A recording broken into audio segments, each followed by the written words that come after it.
ఆశ్రమానికి ప్రతి వారం వెళ్తూ ఉండాలి. వెళ్ళి అక్కడ సత్సంగాలు చేయాలి. అది చాలా ముఖ్యమైంది. అందుకే మనం నేర్చుకున్నాం.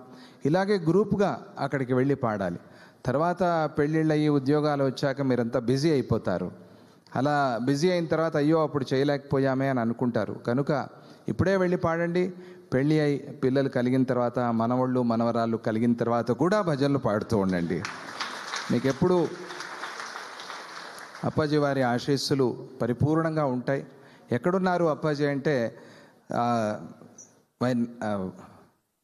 మద్భక్త ఎత్ర గాయంతి తత్ర తిష్ఠామి నారద అని చెప్పినట్టుగా ఎక్కడైతే అప్పాజీ వారి కీర్తన భజనలు వినిపిస్తూ ఉంటాయో అక్కడల్లా అప్పాజీ ఉన్నారు.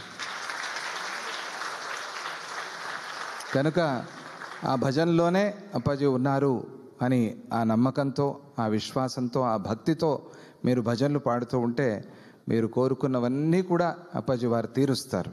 మీరే అనుభవిస్తూ ఉన్నారు ఇప్పటికే. ఇంకా ఎంతోమందికి చెప్పండి. పిల్లలకి కాలేజీలో మనం ఇటువంటి భజనలు పాడాలి. అది చాలా ముఖ్యం. సినిమా పాటలు పాడుతూ ఉన్నారు, సినిమా డ్యాన్సులు చేస్తూ ఉన్నారు. అది ఏదో ఎంటర్టైన్మెంట్ కోసం వాళ్ళు చేసుకుంటారు. కానీ మనం దత్తభక్తులు, దత్తపిల్లలు అందరూ కూడా ఇటువంటి ఈ భజనలు పాడాలి అనేదే అప్పాజీ వారి కోరిక, ఆశ, సంకల్పం.